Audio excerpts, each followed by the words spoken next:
Friends, welcome to your channel women diary and this is Seema. तो आज हम बात करेंगे सीटेट के बारे में। जैसे कि मेरे पास सीटेट के सिलेबस, सीटेट के एग्ज़ाम पैटर्न को लेके बहुत सारी क्वेरी आ रही थी, तो मैंने सोचा कि इससे रिलेटेड एक वीडियो बनाकर ही आपको सारे आपके जो भी क्वेरी है उसकी आंसर आपको एक साथ मिल जाएगी। मैंने अपना सीटेट, सबसे पहले मैं आपको अपने सीटेट के बारे में बता दूं कि मैंने सीटेट अपने फर्स्ट अटेम्प्ट में क्लियर किया है, जो कि अभी रिसेंट का सीटेट एग्ज़ाम हुआ था 7 जुलाई का, वो मैंने क्वालिफाई किया है। फ्रेंड, उसी एग्ज़ाम्स के बेसिस पे मैं आपको उसके बारे में भी कुछ बताऊंगी। तो सबसे पहले अगर हम इसके एग्ज़ाम पैटर्न के बारे में बात करें फ्रेंड्स, तो इसका एग्ज़ाम पैटर्न, इसमें वैसे तो पूरे 5 सब्जेक्ट होते हैं, पर हमें कोई 4 सब्जेक्ट ही अटेम्प्ट करने होते हैं। फॉर एग्जांपल इसमें CDP होती है, maths and science. Maths and science को एक ही सब्जेक्ट में कोलैब करके चला जाता है, मैथ्स एंड साइंस दोनों को एक में ही रखा जाता है। And then SST, Hindi and English. तो अगर आप सोशल साइंस से बैकग्राउंड से हैं तो आपको मैथ्स और साइंस के क्वेश्चंस अटेम्प्ट करने की ज़रूरत नहीं है। आप मैथ्स और साइंस के अलावा बाकी के जो 4 क्वेश्चन है वो अटेम्प्ट करेंगे। और सेम अगर आप मैथ्स और साइंस के बैकग्राउंड के स्टूडेंट हैं तो आपको सोशल साइंस अटेम्प्ट करने की कोई ज़रूरत नहीं है। उसके अलावा बाकी के सारे 4 जो सब्जेक्ट हैं वो आप क्लियर करेंगे, अटेम्प्ट करेंगे। और साथ में जो लैंग्वेज वाले होते हैं, हिंदी एंड इंग्लिश, तो वो लैंग्वेज कोई से, वो हिंदी एंड इंग्लिश ज़रूरी नहीं है, वो लैंग्वेज हम जो चूज़ करते हैं वो होता है। सीटेट बहुत सारी लैंग्वेजेस में होता है, इसमें कन्नड़, गुजराती, संस्कृत, ये सारी लैंग्वेज भी इसमें रहती है। सबसे पहले फ्रेंड्स मैं आपसे ये बता दूं कि जो सीटेट का लैंग्वेज, मोस्ट जो बच्चे हैं, मोस्टली बच्चे हिंदी और इंग्लिश को चूज़ करते हैं। तो इसमें भी है कि जब आप फॉर्म फिल करते हैं तो उस टाइम भी हमें बहुत ही ध्यान से फॉर्म फिल करना चाहिए, क्योंकि जब आप फॉर्म फिल करते हो तो अगर आपने हिंदी और इंग्लिश ले रखा है तो आपसे पहले कहते हैं प्रेफरेंस पूछा जाता है, लैंग्वेज प्रेफरेंस, कि आप इंग्लिश को लैंग्वेज 1 रखना चाहते हैं या लैंग्वेज 2, हिंदी को लैंग्वेज 1 या लैंग्वेज 2। तो वो आपके ऊपर डिपेंड करता है, आप जिस भी लैंग्वेज में ज़्यादा कंफर्टेबल है तो आप उसमें फिल कर सकते हैं। और ऐसा नहीं है कि अगर आपने इंग्लिश फिल किया तो आपका पूरा का पूरा पेपर ही इंग्लिश में आएगा। सीटेट का पेपर बाइलिंगुअल होता है, आपको हिंदी और इंग्लिश दोनों के क्वेश्चंस मिल जाते हैं। जैसे कि मैंने अपना पेपर दिखाती हूँ, इससे आपको हेल्प हो जाएगी।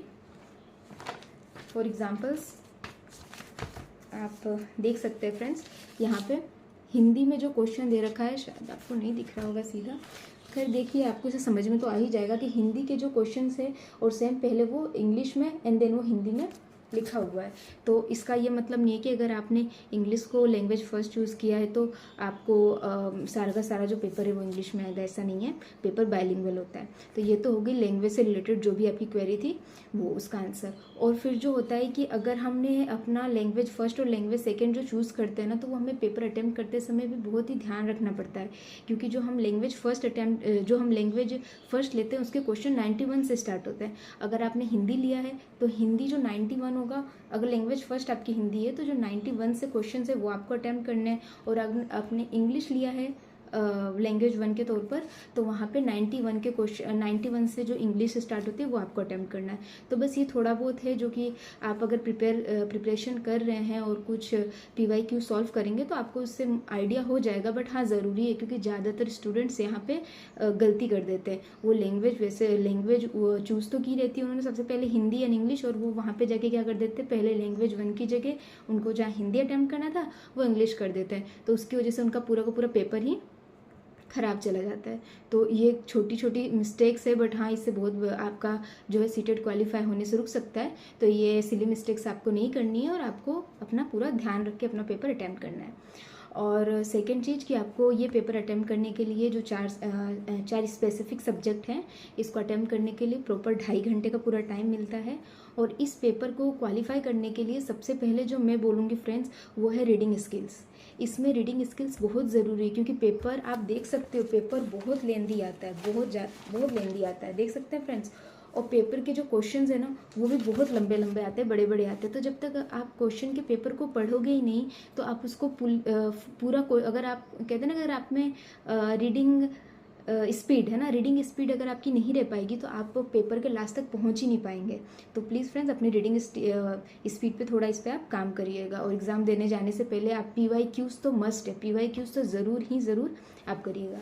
और रही बात बुक्स की, तो फ्रेंड्स अभी एक्चुअली मैंने जिस बुक से तैयारी की थी वो बुक मेरे पास है नहीं, वरना मैं आपको वो दिखा देती। मैंने किरण पब्लिकेशन की बुक ली थी, और वैसे ज़रूरी नहीं है कि आप किरण की ही लें, आप किसी भी पब्लिकेशन की बुक ले सकते हैं, ऐसा कुछ नहीं है। सब में सबसे मोस्ट जो इम्पोर्टेंट होता है हमारे लिए किसी भी बुक में, वो होते हैं PYQs, और जो कि हर सब्जेक्ट में आपके अटैच्ड होते हैं। तो क्या है ना फ्रेंड्स, मैं तो आपको ये प्रीफर करूँगी कि आप थ्योरी के लिए बुक्स के पीछे ना पड़े, क्योंकि इतनी मोटी मोटी बुक है और उसमें आप अगर उसकी थ्योरी को घोल के भी पी जाएंगे ना, आप क्वेश्चन नहीं सॉल्व कर पाएंगे, और स्पेशली CDP के क्वेश्चंस आप नहीं सॉल्व कर पाएंगे। फॉर एग्जांपल, अगर आपने पूरा, मैं आपको जैसे क्वेश्चन रीड करके दिखाती हूँ, देखिए हाँ, CDP का सेकेंड ही क्वेश्चन था, मेरी बुकलेट जो है संख्या J थी, उसका सेकेंड क्वेश्चन मैं आपको रीड करके दिखाती हूँ। एक शिक्षिका खुद से पूछती है, मैं ऐसे अनुभव कैसे प्रदान कर सकती हूँ जिसमें छात्रों को पर्यावरण में विभिन्न प्रकार की वस्तुओं को वर्गीकृत करने और उनके वर्गीकरण के स्कीमों का विश्लेषण करने की आवश्यकता हो। वह छात्रों में किस बुद्धिमत्ता को बढ़ावा देने की कोशिश कर रही है। तो देख रहे हैं फ्रेंड्स, ऐसे रियलिटी बेस्ड क्वेश्चन आते हैं, रियल लाइफ पे बेस्ड क्वेश्चन आते हैं। तो ये आप बुक की पूरी थ्योरी कह तो रही हूँ कि घोल के भी पी जाएंगे ना, तो भी नहीं हो पाएगा। तो इससे क्या है ना कि आप जितने ज़्यादा से ज़्यादा हो सकते हैं क्वेश्चन अटेम्प्ट करें ना, PYQs करें, और आप PYQ करिए। और PY जैसे अब इसमें ही हो गया, एक है शारीरिक गतिविधि, भाषाई, प्राकृतिक, तो ये सारी चीज़ें ना, तो इसका जो एक आंसर है वो तो है ही। इसके अलावा जो भी ऑप्शंस दे रखे हैं, क्योंकि हमें 4 ऑप्शंस मिलते हैं, उसमें कोई एक आंसर होता है और 3 जो होते हैं वो एक्स्ट्रा होते हैं। तो आप उन तीनों के बारे में कुछ नहीं, आजकल बहुत सोर्सेज है आपके पास, आप YT पे जाइए और सीधे से वो डाल दीजिए जो भी टॉपिक है कि हाँ भाई ये क्या है, वो आपको बहुत सारी वीडियोस मिल जाएगी, और 5 शॉर्ट वीडियो 5 से 6 मिनट की उस टॉपिक पे वीडियो देखिए और वो टॉपिक कंप्लीट कीजिए। CDP मैंने अपने फ्रेंड्स इसी तरीके से किया था, एंड CDP में मुझे 25+ मार्क्स आए। तो इसलिए फ्रेंड्स, आप CDP में एक्स्ट्रा ये मत, बिल्कुल मैं आपको ये बिल्कुल एडवाइस नहीं करूँगी आप पूरी मोटी मोटी बुक्स करिए। हाँ, जैसे इसमें बच्चे जहाँ फंस सकते हैं वो है थ्योरीज, है ना, लेविट्स्की की हो गई, जीन पियाजे की हो गई, कोल्सबर्ग की थ्योरी हो गई, और ये सब थ्योरी आपस में बहुत ही कंफ्यूजिंग है, क्योंकि इन सब में ना बहुत छोटे छोटे चेंजेस है, और उन्हीं चेंजेस पे उठा के आपको क्वेश्चंस दे देते हैं। और इसकी लैंग्वेज फ्रेंड्स कंपेरेटिवली थोड़ी टफ होती है, हमें समझने में थोड़ी इसमें दिक्कत आ सकती है। तो इसके लिए आप है ना, किसी मान के चलिए अगर आपको कोल्सबर्ग की थ्योरी पढ़नी है तो आप नॉर्मली YT पे सर्च कर लीजिए कोल्सबर्ग थ्योरी, और आपके पास आ जाएगी। मैंने ऐसा मैंने कुछ थ्योरी क्लासेस है, मतलब जो कुछ अपने डाउट्स है वो सचिन अकेडमी आप लोग जानते होंगे, उनसे भी क्लियर किया, और कुछ हिमांशी मैम से भी क्लियर किया है। और एक हिमांशी मैम की 6 या 7 घंटे की महामैराथन क्लास है CDP की, वो आप देख लीजिए, वो मोर देन इनफ है ना। वो करके और बस आप जिस पे करिए PYQs, आपको जहाँ से भी PYQs मिले आप उसको सॉल्व करिए, और साथ ही साथ में जैसा मैं आपको स्टार्टिंग से बताते आई हूँ कि उसकी एनालिसिस करिए। एक्स्ट्रा जो 3 आपके ऑप्शन बच जाते हैं उससे भी रिलेटेड आप पढ़ाई करिए, क्योंकि उधर से ही क्वेश्चंस बनते हैं फ्रेंड्स। आप मोटी मोटी थ्योरी पढ़ेंगे उससे नहीं होता है। तो ये तो बात रही CDP की। और हाँ, आपको एक और बता दें कि CDP जो है ये पूरे 30 मार्क्स के क्वेश्चंस होते हैं, और साइंस भी 30 मार्क्स के होते हैं, और मैथ्स भी 30 मार्क्स का होता है। साइंस और मैथ्स ये दोनों मिला के हमें 60 मार्क्स के होते हैं, और उधर जो सोशल वाले स्टूडेंट है उनके पूरा सोशल 60 मार्क्स का होता है। तो उसमें केवल पूरी सोशल स्टडी या केवल पूरे साइंस और मैथ्स नहीं आते, क्योंकि मैं साइंस एंड मैथ्स बैकग्राउंड से हूँ, तो मैं आपको साइंस और मैथ्स में ज़्यादा अच्छे से गाइड कर पाऊँगी।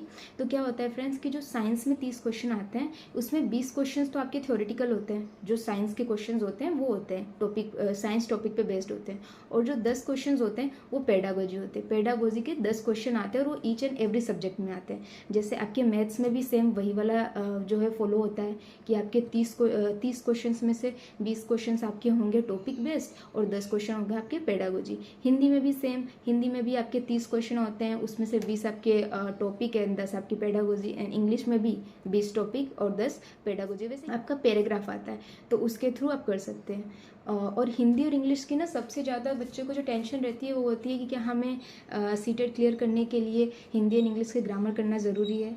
तो बिग नो, मैं इसके लिए आपको बिग नो कहूँगी, क्योंकि कोई ज़रूरी नहीं है फ्रेंड्स। हिंदी और इंग्लिश में ज़्यादा से ज़्यादा 1 या 2 से ज़्यादा तो आते ही नहीं, 1 या 2 क्वेश्चंस आते हैं आपके ग्रामर के, और वो भी ऐसे होते हैं कि जो आपके पैराग्राफ और जो निबंध दे रखा होता है, आप पैराग्राफ एंड जो आपका वहाँ पे पैरा दे रखा होता है ना, उससे आप कर सकते हो आराम से, उसमें से ढूंढ के कर सकते हो। जैसे मैं आपको रेफरेंस के लिए दिखा देती हूँ एक question. Friends I know video थोड़ी सी लंबी हो सकती है, बट हाँ आपके लिए बहुत ही इंफॉर्मेटिव होगी। जैसे फ्रेंड्स ये देख सकते हैं, हिंदी में एक क्वेश्चन आया था, विसंकृत में प्रत्यय है, इसी तरह के आते हैं आपको, ये वाला क्वेश्चन है। देखिए विसंकृत में प्रत्यय है, ई, इत, ये सारी दे रखा है, और ये आपको ये जो दे रखा है ना छोटा सा ये पैराग्राफ, इसी में से पूछा गया था और इसमें से आ गया था, हो गया था। तो इसी तरीके से आपको पूछा जाएंगे। और अगर नहीं भी आता है फ्रेंड्स, तो मुझे तो कहीं से नहीं लगता कि एक या दो क्वेश्चन के लिए आपको पता है कि जो ग्रामर का पोर्शन है वो कितना लेंदी है ना। तो एक या दो क्वेश्चन के लिए आप वो पूरा ग्रामर लेके बैठो, वो सही नहीं है। तो ये तो बता दिया मैंने आपको हिंदी और ग्रामर के लिए, और इजीली हो जाते हैं। और हिंदी और ग्रामर के जो पेडागोजी बेस्ड क्वेश्चंस होते हैं ना, वो भी थोड़े से छोटे छोटे होते हैं। तो हिंदी और इंग्लिश आप कोशिश करिएगा कि आप पहले CDP और अपना जो सब्जेक्ट स्पेसिफिक है वो अटैम्प्ट कर लें, उसके बाद आप हिंदी और इंग्लिश करिएगा, वो आराम से हो जाता है थोड़ी देर में, क्योंकि उसके क्वेश्चन इतने लेंदी नहीं होते हैं। और फिर अब मैं आऊँगी अपने subject specific science and maths के लिए। साइंस एंड मैथ्स के लिए फ्रेंड्स मैं आपको कह रही हूँ, खैर आप मेरी बातों पे भरोसा मत करिएगा, मैं आपको जो सोर्स बता रही हूँ, जो चैनल बता रही हूँ, वहाँ पे जाके आप पहले देखिएगा उनकी वीडियोस। अगर आपको वो ऑथेंटिक लगे, आपको लगे कि हाँ हमें समझ में आ रहा है, तो आप उसको बिल्कुल फॉलो करिएगा। एक अपने यूट्यूब पे एक चैनल है प्यूपिल टीचर करके, उसमें काजल धामी मैम है फ्रेंड्स, वो बहुत अच्छा पढ़ाते हैं। मुझे नहीं लगता है कि सीटेट की जो साइंस एंड मैथ्स है उनसे बढ़िया कोई और पढ़ा सकता है। और कितने सारे नहीं, मतलब 2 क्वेश्चंस तो ऐसे थे ना फ्रेंड्स, जो एज इट इज़ उन्होंने जैसा करवाया था क्योंकि आपको पता है मैं नोट्स बनाती हूँ और उनके नोट्स ज़्यादा नहीं होते हैं, उनके नोट्स आई थिंक मेरे पूरे नोट्स 15 से 20 पेजों में हो चुका था। तो उसमें से ना फ्रेंड्स 2 क्वेश्चन तो एज इट इज़ आ गए थे। मैं आपको वो क्वेश्चन अभी दिखाती हूँ।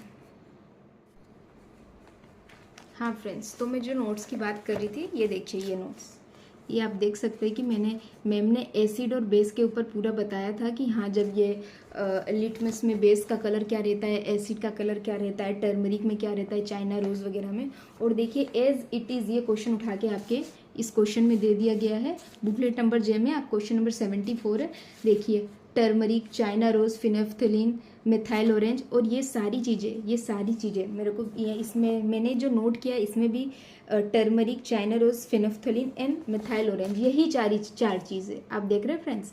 एज इट इज़ मैम ने यहाँ पे नोट्स में अपने क्लासेस में लिया था, जिसका मैं प्रॉपर नोट बनाती हूँ। मैंने नोट बनाया था और ये क्वेश्चन आया था और ये क्वेश्चन मेरा सही हुआ था, इसलिए मुझे उनका सोर्स ऑथेंटिक लगता है। तो आप भी बिल्कुल जाके वहाँ पे एक बार विजिट करके देख सकते हैं, उनकी एक क्लास लेके देख सकते हैं। और मैम की क्लास की मेन ये बात है ना कि, और फ्रेंड्स प्लीज़ हाँ ये कोई पेड प्रमोशन नहीं है, मुझे ये सही लगा इसलिए मेरे लिए वो हेल्पफुल था, तो आई थिंक आपके लिए भी हेल्पफुल होगा, तो इसलिए आप जाके देखिएगा। It's fully depends on you कि अगर आपको अच्छा लगे तो देखना, वरना मत देखना, आप स्किप कर सकते हैं। आपको जो भी सोर्स आपको फॉलो करना है आप वो करिए। मैम की जो वीडियोस होती है ना फ्रेंड्स, वो लंबे टाइम की नहीं होती है, वो ज़्यादा से ज़्यादा 30 से 45 मिनट का होता है। और उसमें मैम अपना हर एक जो लेक्चर है वो स्टार्टिंग के 20 या 25 मिनट करवाती हैं, और लास्ट के जो 10 से 15 मिनट बचते हैं मैम उसमें हमें PYQ सॉल्व करवाती है उसी से रिलेटेड। फॉर एग्जांपल अगर मैम ने अभी आपको सोइल इरोजन का चैप्टर पढ़ा है, मृदा अपरदन का, तो मैम क्या करेंगी, उसके ही जो भी PYQ प्रीवियस ईयर में जो क्वेश्चंस आए रहेंगे, तो 5 से 6 उसके सारे क्वेश्चंस मैम आपको करवाएंगी। साथ ही साथ में मैम साइंस की पेडागोजी, मैथ्स का मतलब मैं इस चैनल से कहीं दूसरी जगह गई नहीं थी। और ये भी वैसे तो मैम ने सीरीज़ काफ़ी पहले से स्टार्ट कर दी थी, पर मुझे इनके बारे में इतना पहले से पता नहीं था, तो मैंने लास्ट के 25-30 डेज़ में ही देखा था और फ्रेंड्स हो गया था मेरा अच्छे से। पर यही कि अगर आप नोट्स बनाओगे तो आपको पढ़ना भी पड़ेगा, मैंने पढ़ा था। तो बस साइंस और मैथ्स के लिए मैंने ये सोर्स फॉलो किया है। और इंग्लिश के लिए अगर मैं आपको बताऊं, तो इंग्लिश के लिए मैंने जो फॉलो किया था वो सचिन एकेडमी सर की जो है चैनल है, यूट्यूब चैनल, उस पर एक मैम है निधि मैम करके, उस पर एक मैम है निधि मैम। और उनके कोई आपको ना उसके लिए कोई भी पैसे खर्च करने की ज़रूरत नहीं है। पूरे सीटेड के पूरे जो भी मैं बता रही हूँ आपको सोर्सेज, ये सब फ्री ऑफ कॉस्ट आपको यूट्यूब चैनल पे मिल जाएगा, जहाँ से मैंने फॉलो किया था और मुझे बेनिफिट दिखा। तो निधि मैम से आप इंग्लिश कर सकते हैं, और हिंदी मैं सचिन सर से ही करती थी। और CDP के लिए तो मैंने आपको बता ही दिया कि जितना हो सके उतना PYQ सॉल्व करिए। और बस फ्रेंड्स, तो इतना ही।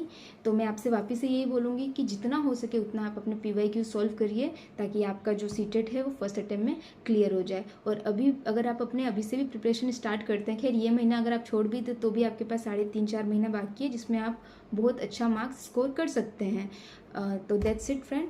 और हाँ, एक और है कि सीटेट का सिलेबस चेंज हो रहा है क्या।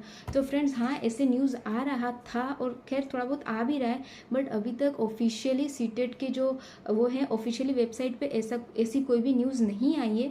और अगर ऐसी कोई न्यूज़ नहीं आई है तो आप बेफिक्र होकर इसकी तैयारी करिए।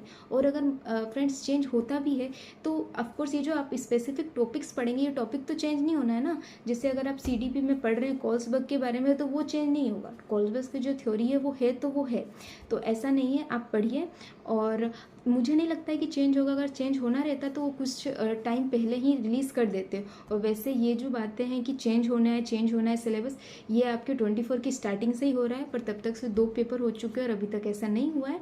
तो बस फ्रेंड, आप अभी से स्टार्ट कर दीजिए, ताकि बाद में आपको कोई ऐसे रिग्रेट ना करना पड़े। ठीक है फ्रेंड्स, तो दैट्स इट। ये वो सारे सोर्सेज थे, फ्री ऑफ कॉस्ट सोर्सेज, जो मैंने फॉलो किया था और मुझे बेनिफिट हुआ था। तो बस, अगर आपको अच्छा लगे तो आप भी इसे ज़रूर फॉलो करें। So that's all for today friends. अगर आपको मेरी वीडियो अच्छी लगी हो, इन्फॉर्मेटिव लगी हो, तो प्लीज़ इसे लाइक करना, शेयर करना। और अगर आप मेरे चैनल पर नए आए हैं तो please subscribe my channel. And thank you.